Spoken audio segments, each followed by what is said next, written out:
You're listening to The Mountain Gardener with local expert Ken Lane. Mountain gardening can be challenging, but with Ken's tips, tricks, and garden advice, you'll reap huge rewards. Now, welcome back to The Mountain Gardener.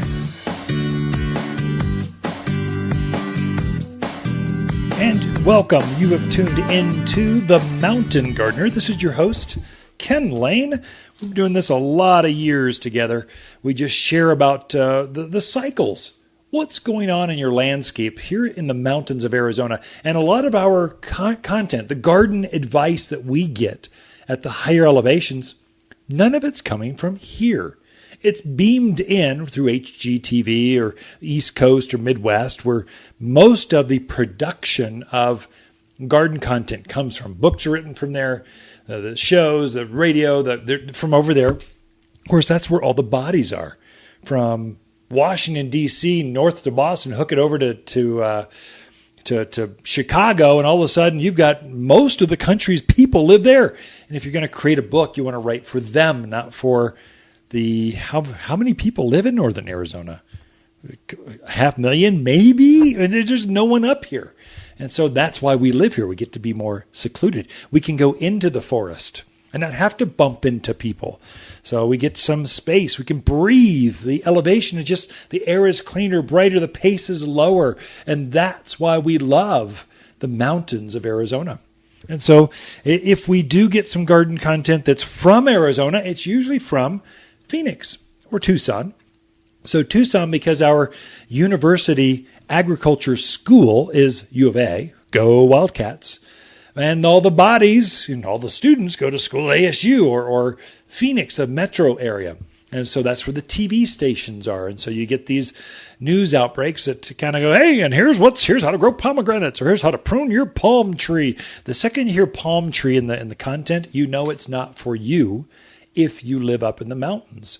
So we don't grow palm trees up here. We don't grow citrus up here. We don't grow avocados. We don't grow big fig trees. We have some shrubs that are hardy enough to grow here, but not trees. We don't grow crepe myrtle trees. We grow shrubs. There's certain varieties that are hardier that can act more like a perennial. If we do go sub-zero, really cold, it'll nip them back to the ground, and then they come back fresh every year from the ground like a perennial, and so they never quite get up to size. Now, there's some over in the Verde area. There's some bigger ones over there, so it's more. But the southern folks, I don't want crab apples. I don't want purple leaf plum. I don't want flowering cherry trees. I want crepe myrtle trees. And they just don't perform. The cold nips them back. In the south, Dallas, east, you can have beautiful ones, but not here. And so we try to get that information out for the mountains of Arizona. The best advice I can give you right now is don't give up on gardening. It's still going. Leave that irrigation on. Even though we had a storm a couple weeks ago, you still want to be watering about once a week for established plants. These are things that have been in the ground for over a year, a couple of years or so, or more. They've got a fully mature root structure. If it's new, you just planted it 2, 3, 4, 6 months ago, this year, then you're probably watering that a couple times a week. Now I'm talking trees and shrubs, maybe vines, the bigger rooted stuff. If you're talking about pansies, your kale, that new lettuce crop you just put in, carrots, that's a little different because they're shallower rooted. So you water them a little more often. But even now I'm scaling back my watering, but I'm not turning it off. I'm continuing to nurture my plants. This week I've given some of my plants a haircut. They've grown a lot. They've been happy. They loved all the moisture. I've been fertilizing well. They're happy. They're healthy. The color is good. They're almost too happy. So I've got Ellie Agnes up against the house as an underplanting. They're getting too big. So I gave them a quick haircut. Not a full, I didn't really, whack them back in half. The long runners, I just nipped those off. A haircut, a trim. You do most of your heavy pruning in the dead of winter. January, February, March. You wait till things are cold. You don't want to prune too much here. This is mainly for you desert folks, tropical climate areas, you folks from Hawaii, from California, the southern Arizona folks, you want to hold off. You are used to pruning your roses back in November. Oh, that's when we always do it. Don't do that here. You'll blunder your way to failure if you do that. You want to keep that structure up on those plants as best you can, because that insulates the heart of that plant. So if we go really cold, and you never know what the mountains are going to deliver, could be dry, could be wet, could be snowstorm after snowstorm, could be warm, you just never know what it's going to be. But you can't go wrong by leaving that structure intact. So leave that alone. Then you prune after the new year, after the harshest, wait for a nice bright day by Valentine's, the middle of February. The weather's getting pretty nice at that point. Yeah, we can have some frost. Yes, we can get a snowstorm or two after that. But the weather's getting pretty nice. You want to be outdoors at that point. And that's when you want to start pruning things, because you prune them right before they start elongating, start growing, start budding out. So do light pruning now. It was encroaching into the walkway, the patios. My potato vine is going crazy. It just needed to be, it was crawling all over the patio. It needs to be cut back. And so we just trimmed a little bit. I did fertilize before that storm hit a couple weeks ago. I fertilized everything. Here at the garden center, I fertilized at the house. I want to make sure that food gets down in there sometime in October. You want to make sure that fertilizer, you want to really put a nutrient-rich fertilizer on the ground. So as the plants root, they're actively rooting right now. As the leaves change, they root out through the end of the year. You could fertilize them. You'll get a chubbier, stronger, fatter root. So they're hardier. They can hibernate better. And that's the food they're going to use to form the buds for next spring. So they'll form new flower buds on your fruit trees, new rose buds on your roses, new strawberries, it's going to use that to form new growth. So this is the most important feeding of the year, is in October. So I just took advantage. Those are two main things that I've done. And then as my plants give up, so something like tomatoes, I no longer have a tomato in the ground. I harvested them all. They were done. They were just big, overgrown. And the production was there, but it wasn't like it was 2 months ago. Man, I couldn't pick enough of them. The cucumbers, I just can't eat any more. I don't want any more cucumbers. There's too many. So I just went, okay, that's enough. Let's put in some kale, because I love juicing kale. I love lettuce fresh out of the gardens.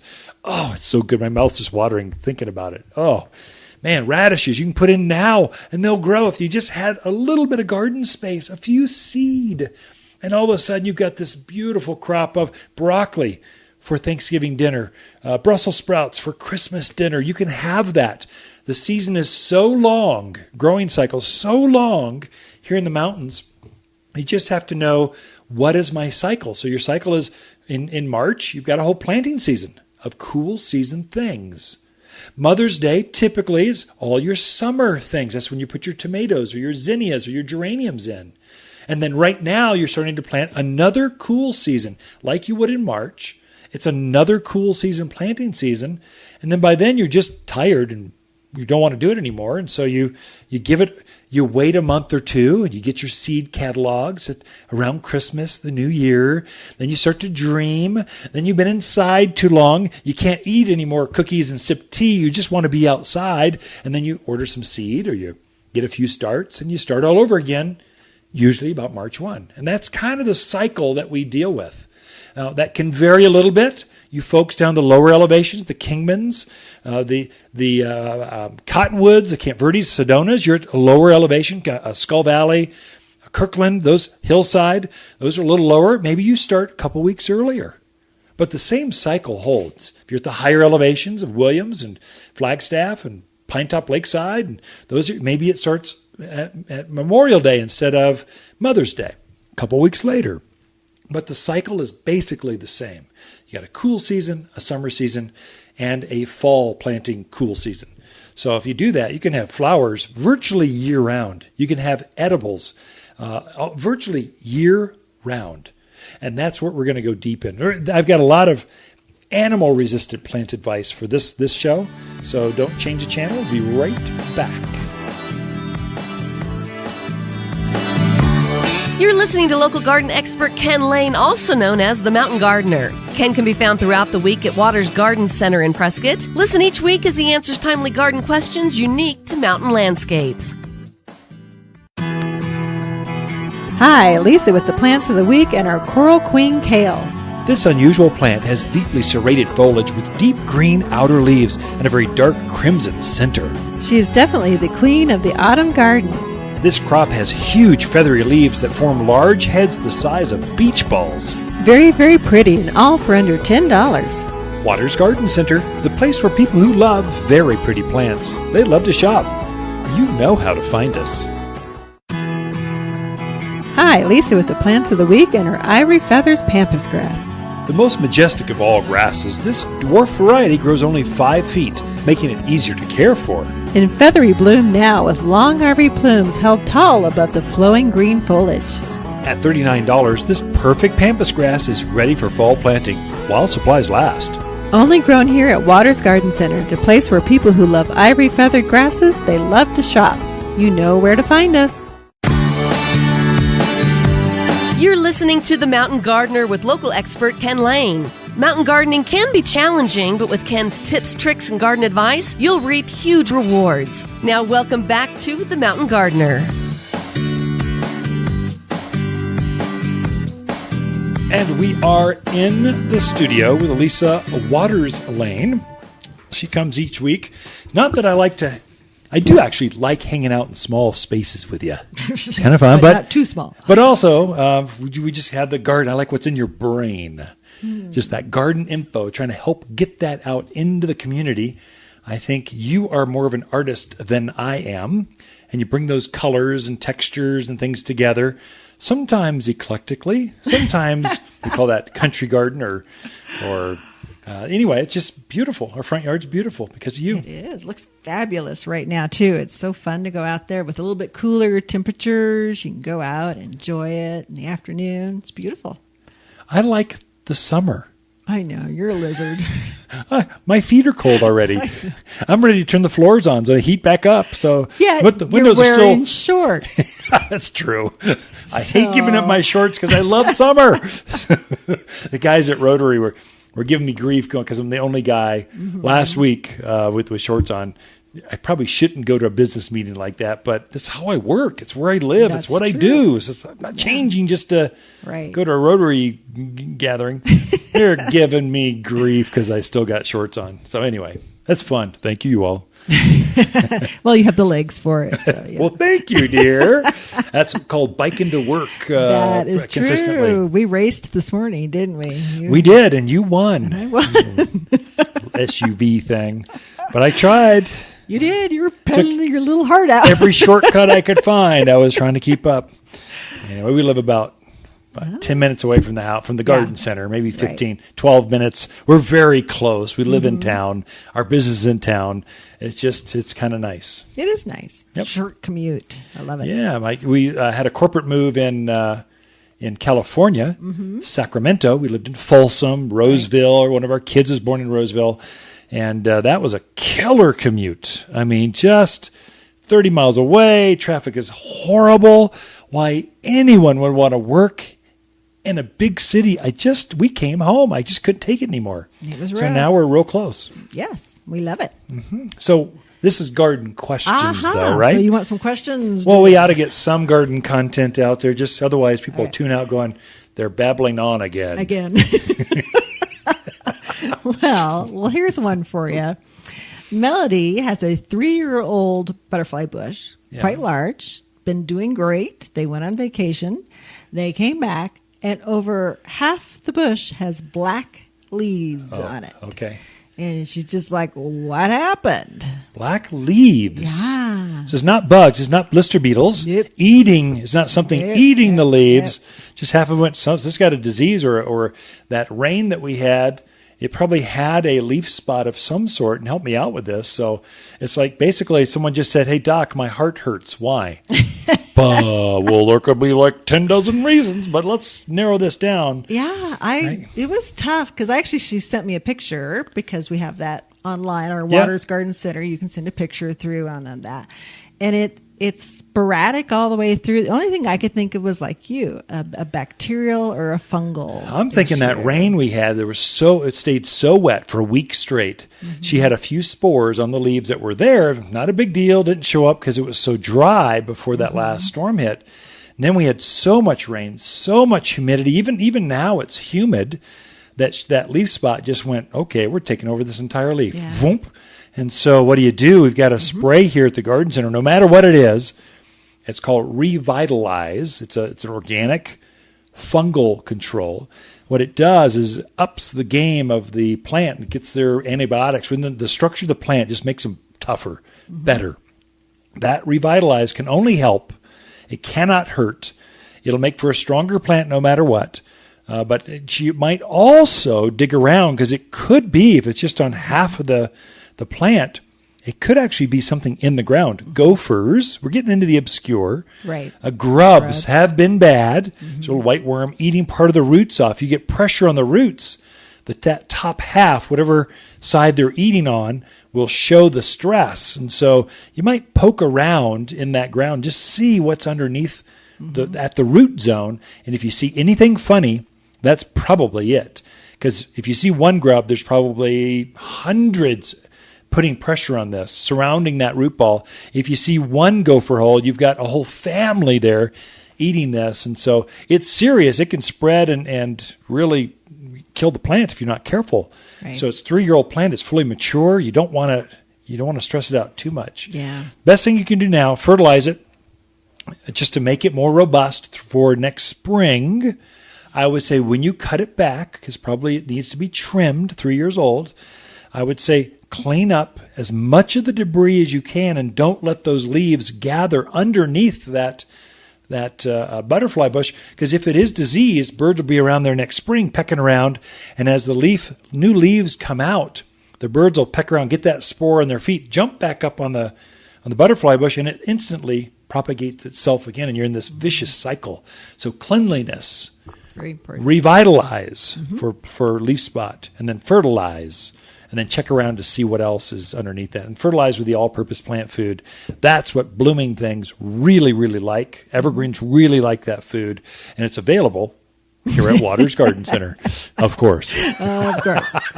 Well, here's another. This is a rose question from Catherine, and it kind of goes along with that whole powdery mildew. So she has a bunch of roses that are showing significant powdery mildew. Okay. And her question is, do I treat it or just let it go because we're close to the end of the season? Oh, no, we're not close to the end of the season. There's a lot of season left.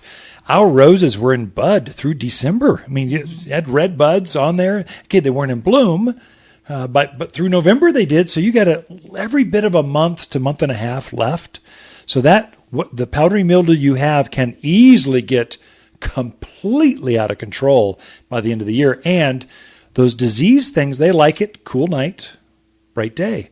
So if it grew fast before, wait till it cools down a little bit more. Yeah. It'll grow even faster. Right. Now you have to get on this. Mm-hmm. And so I would say spray it with the Revitalize. Again, leaf spot stuff. Revitalize is great. It's a hose end sprayer, hose it down. And I would do it more than once. I would do it 2-3 times before the end of the year. And then you're going to prune back roses in March. That's when you prune roses in the mountains. Mm-hmm. You're going to clean up as much foliage as you can. And again, spray it again next spring after you're all done. Spray it again with Revitalize, and you'll probably come out next year with perfectly clean, happy, healthy roses. But if left unchecked, you'll have mildew back on those things by April 1. The mildew you'll be fighting this thing all growing season next year. So definitely don't let it go. Come in, we can help you. This is serious. Don't let it go. It's just because you're tired of gardening. don't let the gardens go become even more burdensome next year because you didn't want to do something anyway. Inexpensive stuff, inexpensive solution. And it's organic. Yeah, absolutely. Yeah. Okay. Next question is from Alan. He had some Nandinas and some ornamental grasses that he had in the ground for about 3 weeks, so fairly new. He had a dog go on a rampage.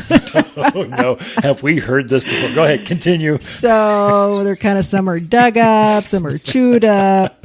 So he kind of, tamped him back in the ground, whatever. So he wants to know what can he do to maybe help him. Yeah. So we had a German Shepherd, Max. He's been gone for a few years, but when he was a puppy, his ears are still flopping over. He's teething. We had a dog run, which is huge. Had a patio. Covered. We had parked our boat underneath there. It had an orchard against the fence line. Grapes were growing up. By the time he got done teething, not one thing was left above 1 foot. I mean, trees, vineyards. Nothing was left because his teeth hurt so bad. So dogs, that's just how they are. That's why we love them sometimes. What to do right now, put them back in the ground. You did right. You caught it the next day. You're probably fine. The best thing you can do right now is we make a product called Root and Grow. It's a rooting hormone. It's a liquid. You mix it up in your watering can. Basically, it's root tone, that white powder you dip cuttings in and you get them to root out. We just liquefied it.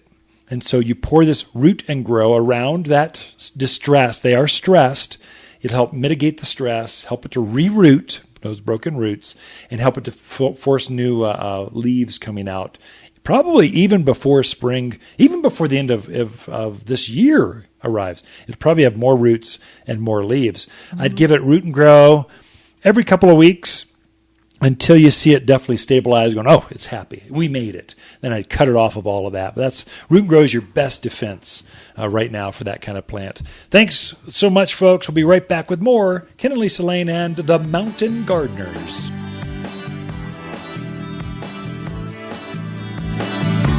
The Mountain Gardener, your source for garden advice right for the higher elevation of Arizona with local garden expert and the Mountain Gardener himself, Ken Lane. Listen in every week for Ken's tips, tricks, and techniques that are guaranteed to make a difference in your yard this season.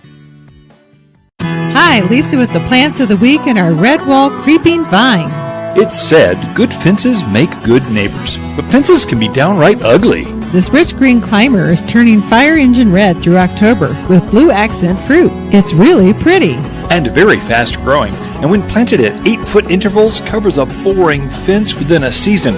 All for just $39. Waters Garden Center, 1815 Iron Springs Road in Prescott, where people who love good neighbors, they love to shop. Hi, Ken with the plants of the week and our Cheyenne Spirit coneflower. This new native is an exclusive wildflower sure to delight and inspire. The flowers change from purples to orange, then fade into a Cheyenne sunset. Leave some of the seed head so that it spreads throughout the garden. Adds winter beauty that also feeds the birds through winter. And just $17. Waters Garden Center, 1815 Iron Springs Road in Prescott, where people who love exclusive flowers, they love to shop. You're listening to The Mountain Gardener with local expert Ken Lane. Mountain gardening can be challenging, but with Ken's tips, tricks, and garden advice, you'll reap huge rewards. Now welcome back to The Mountain Gardener.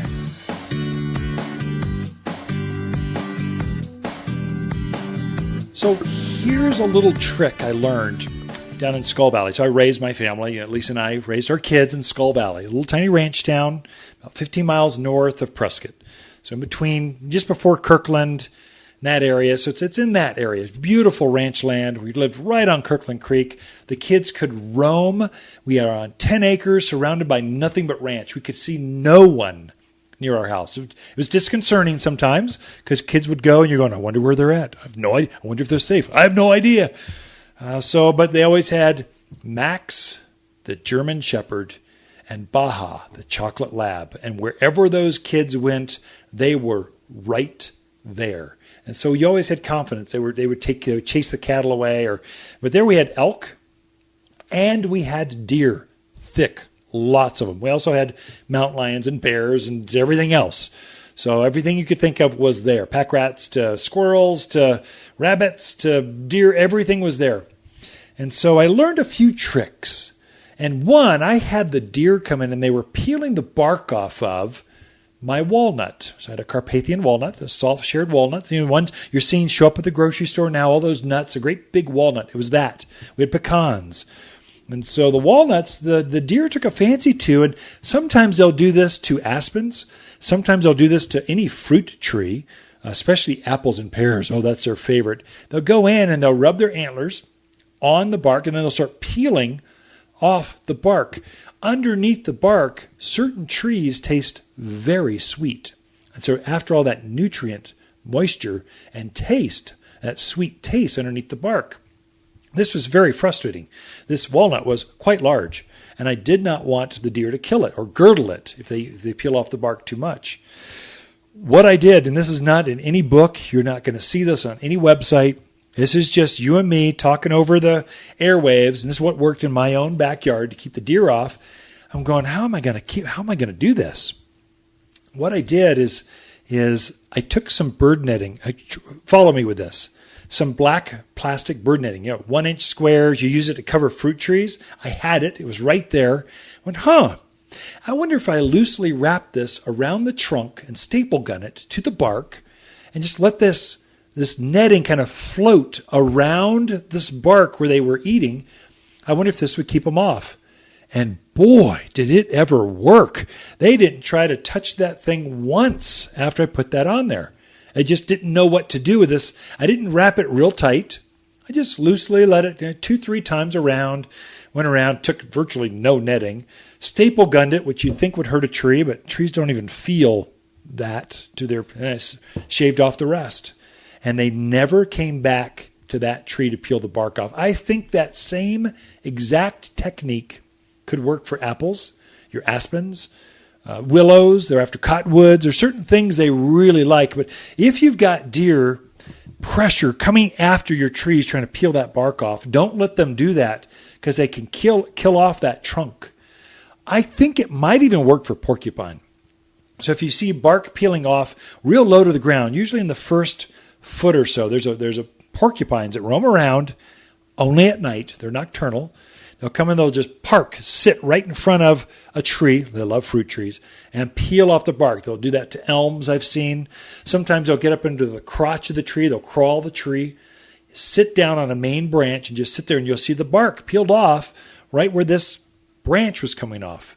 If you see that, this is serious. If they girdle the tree, they can actually kill it.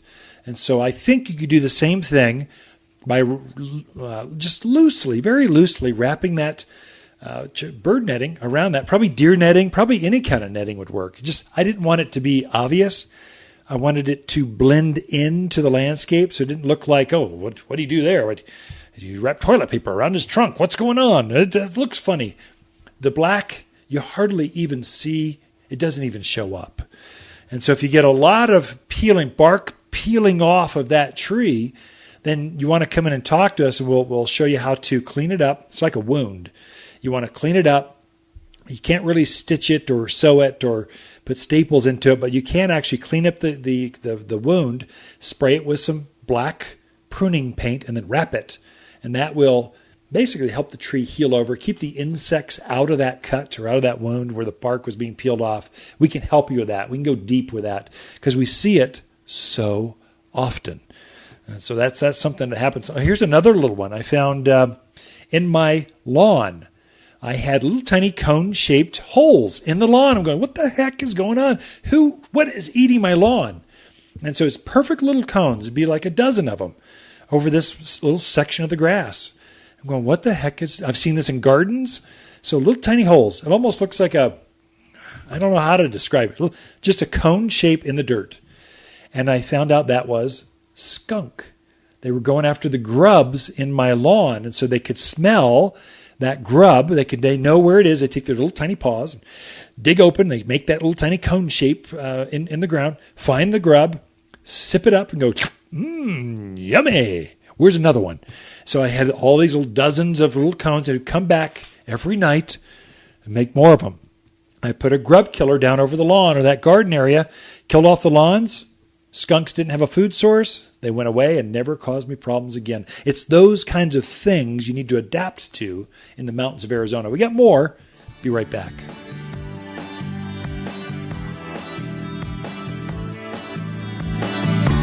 The Mountain Gardener, your source for garden advice right for the higher elevation of Arizona with local garden expert and the Mountain Gardener himself, Ken Lane. Listen in every week for Ken's tips, tricks, and techniques that are guaranteed to make a difference in your yard this season.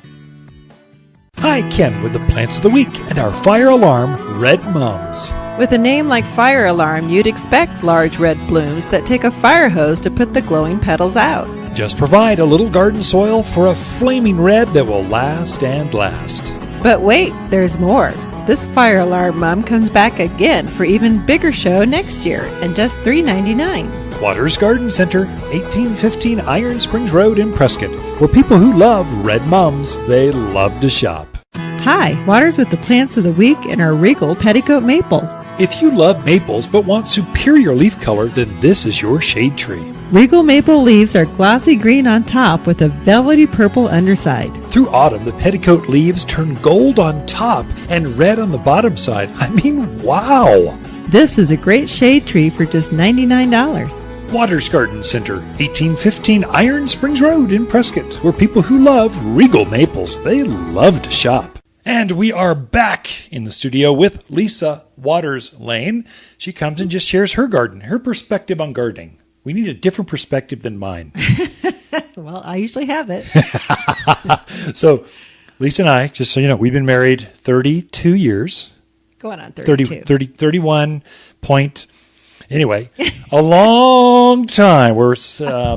So we dated through college. We dated a long time, so college sweethearts. Mm-hmm. But I am the outgoing, gregarious people, more people. Can I talk to you? Perfect strangers, no matter where. I mean, a bum on the street, high-powered, the president of the United States. I'll walk right up going, hi, my name's Ken. What you doing? Hey, what?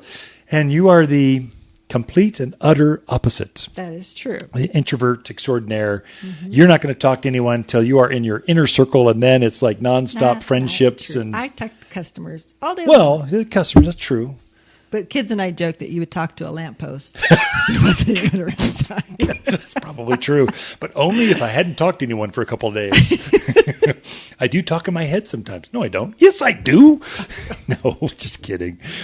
I'm not really. Anyway, we run this business together, mm-hmm. and we garden together. Mm-hmm. We've had 4 kids together.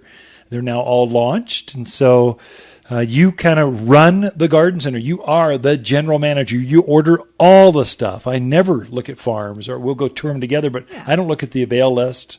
I don't know what's coming in. We pre-plan ahead of time on the budgets, labor, attorney, accountant. I mean, I'm all the business kind of stuff, and then I'll come in and help unload trucks or merchandise. But this is your store, mm-hmm. and you talk to customers all day long, and then I write about it and talk about it and take pictures and Instagram about it and Facebook.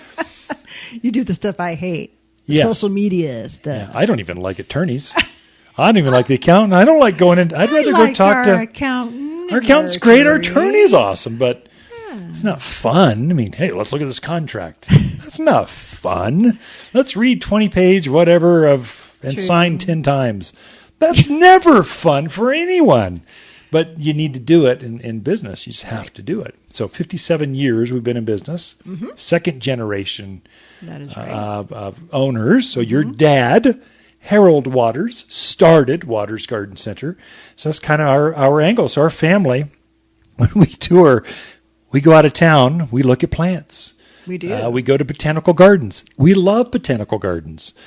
We like to go down neighborhoods that are older, more mature, and just see the architecture and it's in our DNA. We grew up with this. It is. We're always looking at plants and always identifying plants. Oh, that's a blah blah blah. Oh, can you believe? I don't know what that is. I'll have to find it out. Yeah, it's a sickness. They've got medication here now, so developed out of. Well, you should take some. Anyway, this is about you and your garden technique, not just mine. Mm-hmm. So I get the rest of the show. Oh, you do? Well, okay. No. So I thought we'd talk, I think you're touching on animal-resistant plants, javelina, deer. So I thought I would take mine and talk about rabbit-resistant. Okay. Now, rabbits are so cute and adorable. I'm one of those. And beautiful in a crock pot with barbecue sauce. I have the hardest time. If they don't really come into our yard because we have the dogs, but I see them in the neighbors' yards a lot. And I always think, oh, they're just so cute. What could you do with that? You know? I can tell you what you can do with them. Oh, you're terrible. That's a hunter outdoorsman. I mean, as a kid, I used to. My dad, here's a BB gun, here's a 22, careful. And go out in the forest and hunt, boys. I don't want to know. We don't need to talk about that. Okay, you might influence somebody. Some little child out there. And I can't wait to teach my grandkids. Just kidding.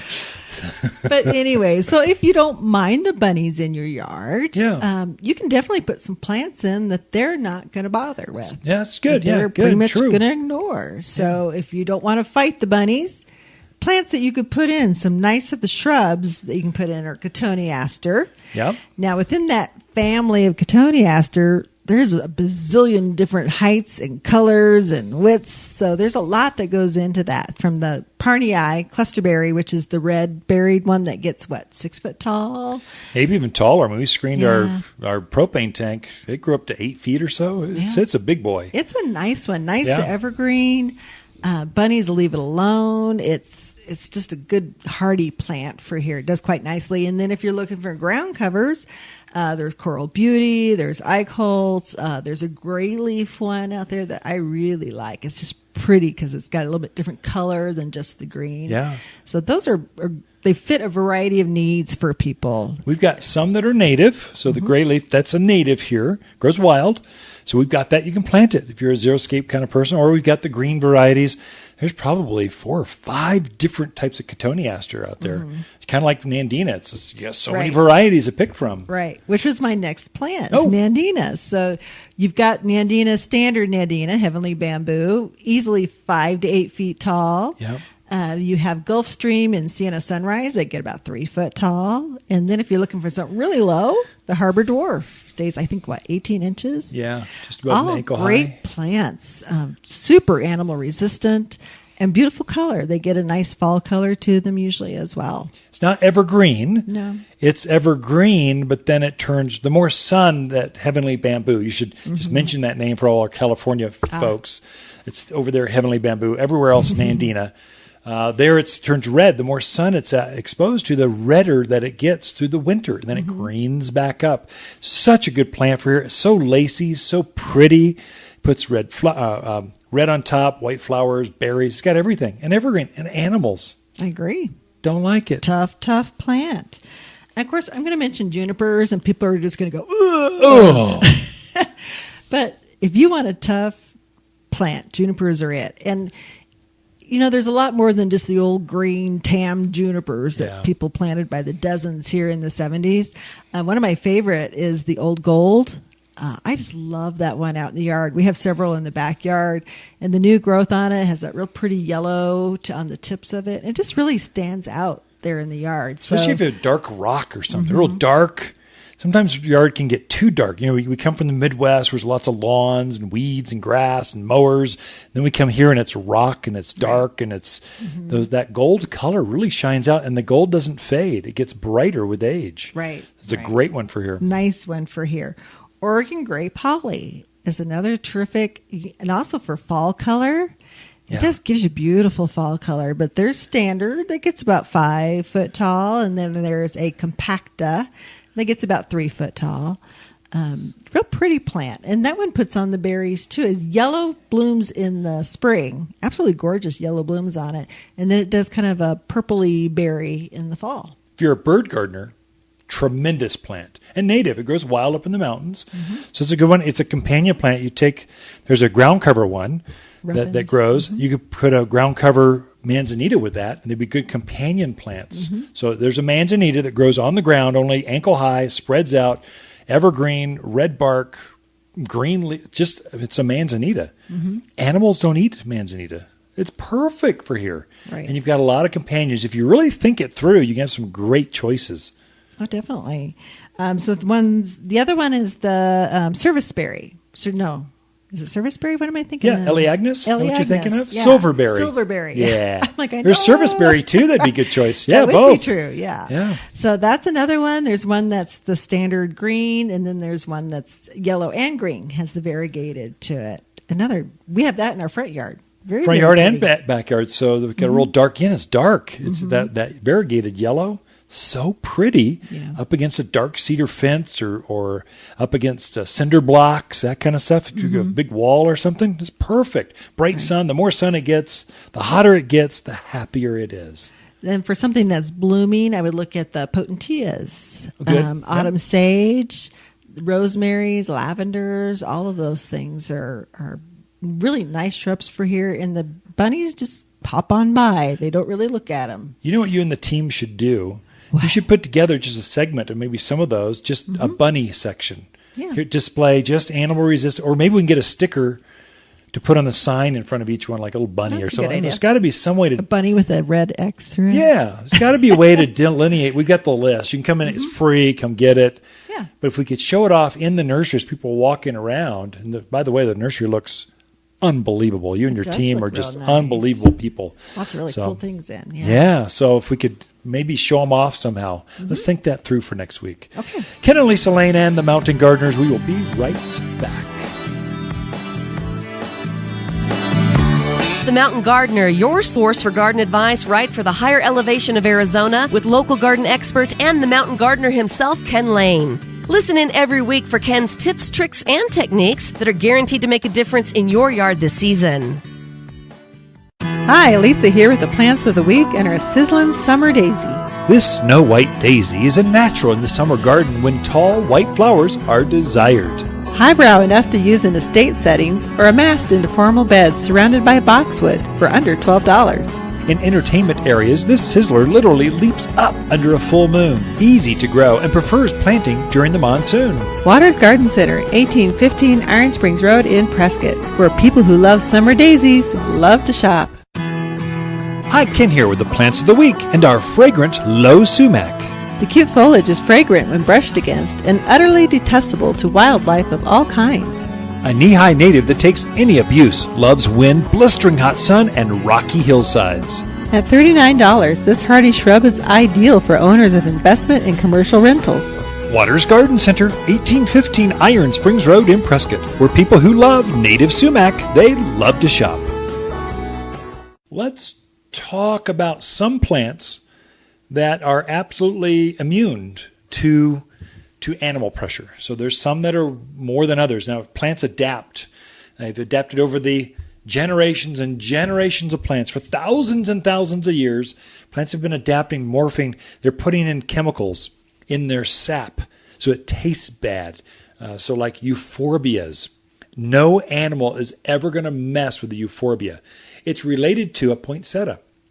So you break off a poinsettia branch, you'll see this white milky sap come out. Animals don't like that. Some animals don't like a fuzzy textured leaf. So as you look closely at, let's say, sycamore, you'll see the top of the leaf is green, the bottom of the leaf is white. It's got this white powder to it. It does two things. One, when an animal eats that leaf, it gets that white powder in its throat and it kind of goes, oh man, it's terrible. God, I need some water. And it prevents that leaf from perspiring. So in a dry climate, we've got a native sycamore that grows here. So it's 50% more efficient with water use, and it keeps the animals off. So sycamore, great animal-resistant plant. It's got this bark that peels and flakes so that the animals can't get to its cambium layer as easy. So some plants are like that. Of course, if in doubt, if you walk your neighborhood and you've got tremendous javelina problems, or rabbits are everywhere, or deer roam the streets at night, if you've got that, walk, see what your neighbors have. The animals aren't just going to your yard, they're in every yard. And they're roaming around going, hey, Joe, let's go over here. Let's see what's new over here. Let's go eat their yard. And so you get to looking around and you'll see that the Alberta spruce, they're in every yard. The animals don't like it. They don't eat that. So you can put Alberta spruce out there. Mahonia or Oregon grape, they're in every yard. So you could plant one in your yard and have no pressure from the same herd that is roaming around their yard will roam around your yard. So you can plant with confidence that you're going to be okay with that. I have used society garlic or herbs. Sometimes I'll use lavender, rosemary, thyme, oregano. I'll actually plant that in my containers, and it hides the scent of the things they like. So javelina love pansies, violas.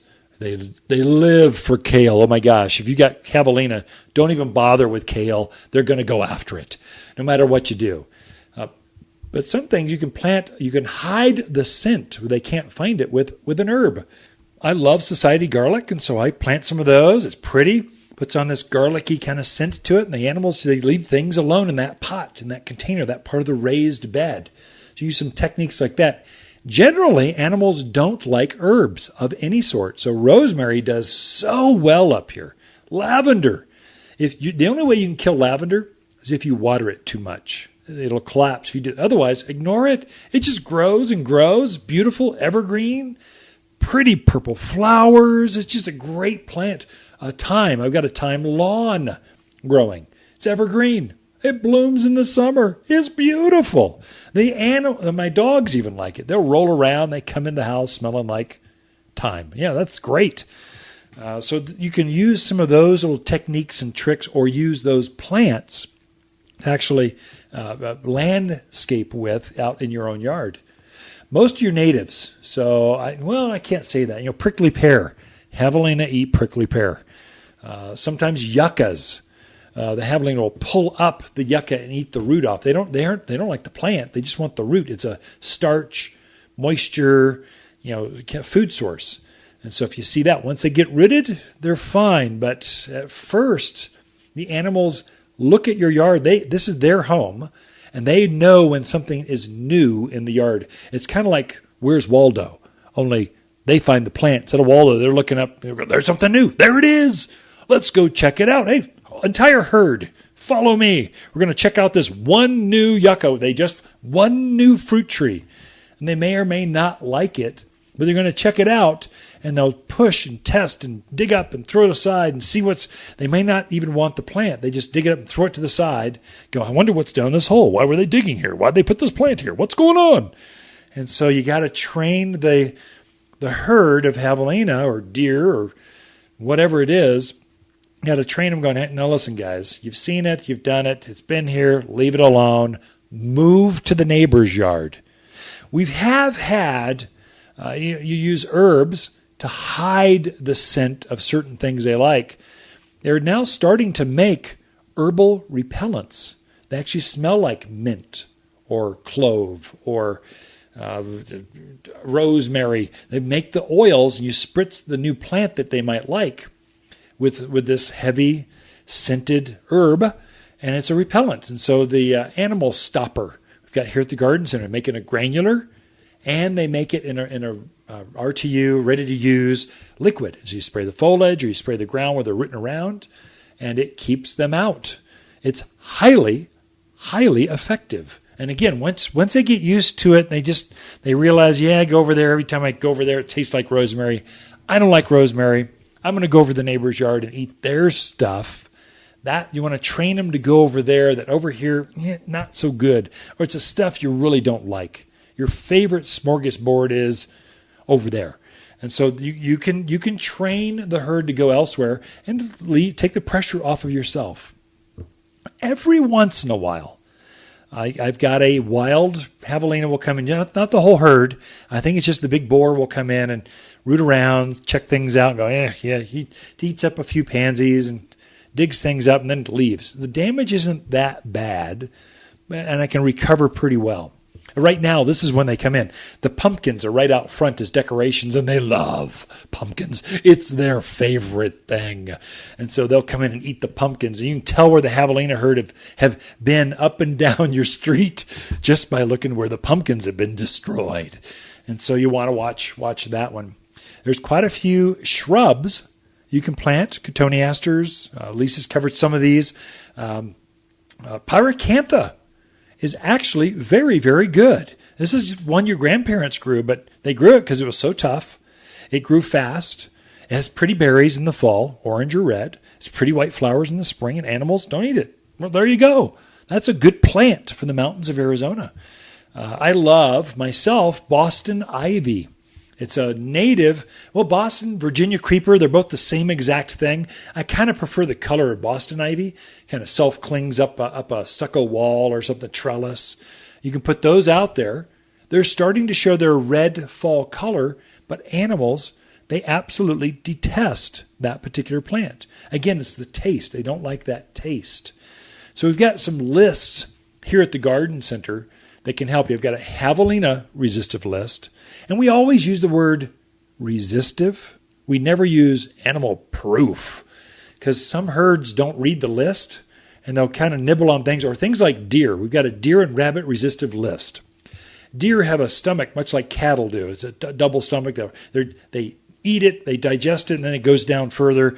And they're nibbling on stuff, and before they realize, oh yeah, I don't even like this, they've eaten half of your plant.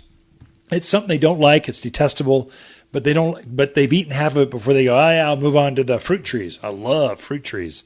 They'll eat those.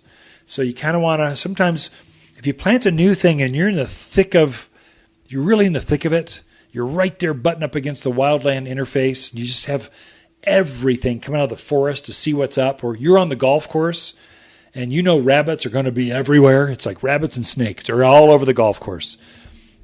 Just get a repellent. When you plant, spray it right away. Don't wait for the damage. You plant it and know they're going to come check it out because they see what's new.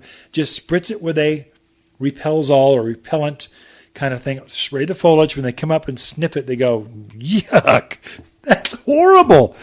Why would they plant that? That's gross. I'm going next door. We'll eat the neighbor's yard. So you kind of want to teach those animals not to come here and eat your stuff. Of course, if you like to eat it, everything likes to eat it. So if you've got strawberries, everything's going to rats are going to come in wanting to harvest strawberries. If you've got cucumbers, a lot of things, the voles are going to want to come in and eat your cucumbers. If you've got basically if you like to eat it, lettuce, kale, broccoli, cauliflower, if you like to eat it, you need to put it someplace where the other things can't get to it, mainly animals. More advice right after this. The Mountain Gardener, your source for garden advice right for the higher elevation of Arizona, with local garden expert and the Mountain Gardener himself, Ken Lane. Listen in every week for Ken's tips, tricks, and techniques that are guaranteed to make a difference in your yard this season. Hi, Lisa here with the plants of the week in our yellow Echinacea. We crossed a coneflower and black-eyed Susan and created an impressive new bloomer. Free-flowering daisy-like blooms are cheery and loves full sun. The 3-inch flowers are bigger, showier, and longer lasting through the heat of summer at just $14 while they last.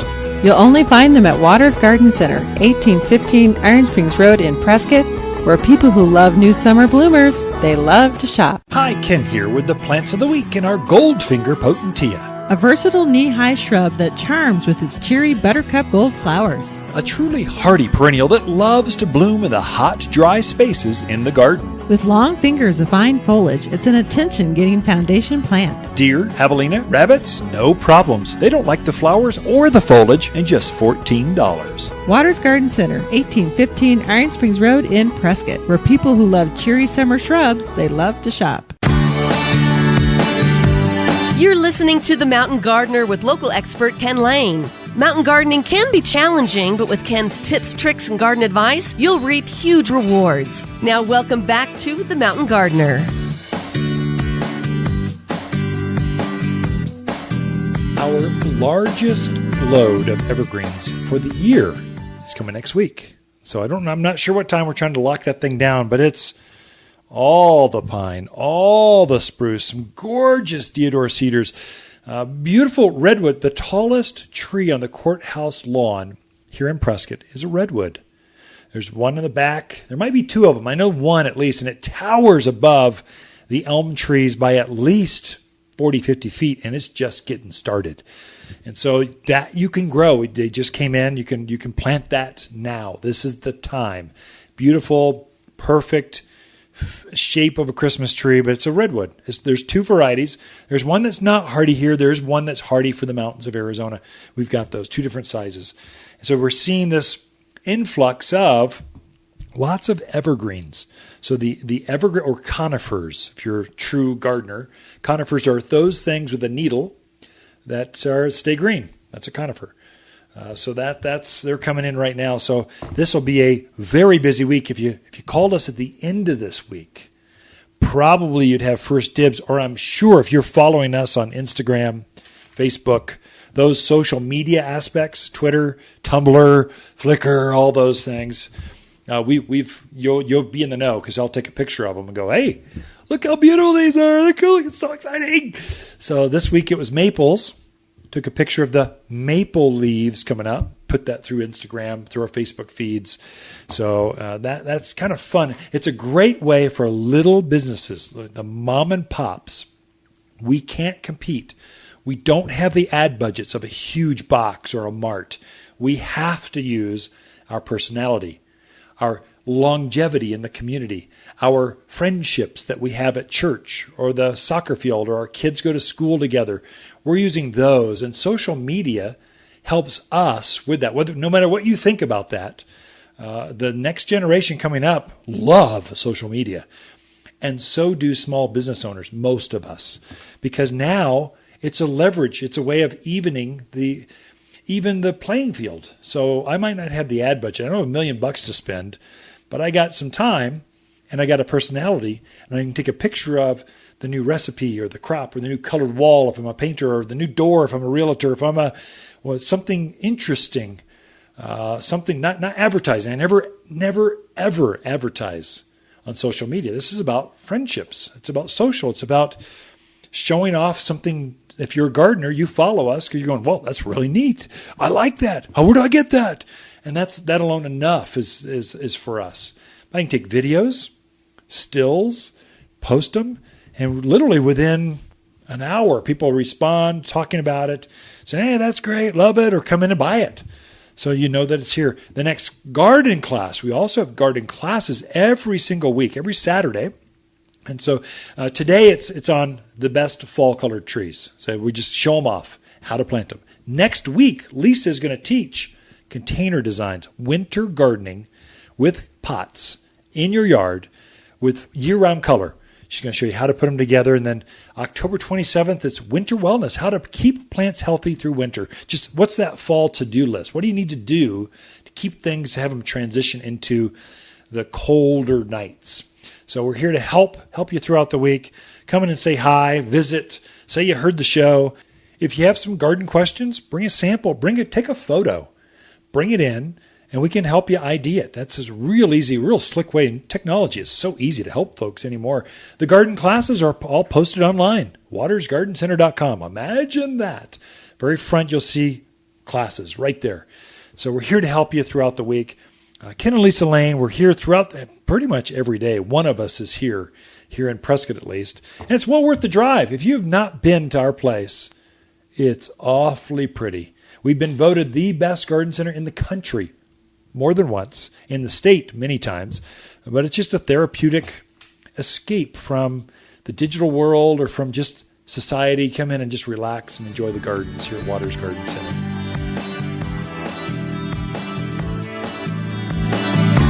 The Mountain Gardener, your source for garden advice right for the higher elevation of Arizona, with local garden expert and the Mountain Gardener himself, Ken Lane. Listen in every week for Ken's tips, tricks, and techniques that are guaranteed to make a difference in your yard this season. Gardening has always come natural to me. Green thumbs, they just run in the family. So when the Family Garden Center was offered to Lisa and I, we jumped on the opportunity. I've always loved coming to the nursery, being surrounded by all the beauty, helping the backyard gardener, and passing on some of that natural magic that happens so easily for me. We aren't just selling plants, we're offering garden success. My name is Ken Lane, owner, and you'll feel the magic here at Waters Garden Center, 1815 Iron Springs Road, here in Prescott. You've been listening to local garden expert Ken Lane, the owner of Waters Garden Center in Prescott. Join him each week as he answers timely garden questions unique to the area. He can be found throughout the week at Waters Garden Center, located in Prescott at 1815 Iron Springs Road. Thanks for tuning in to The Mountain Gardener.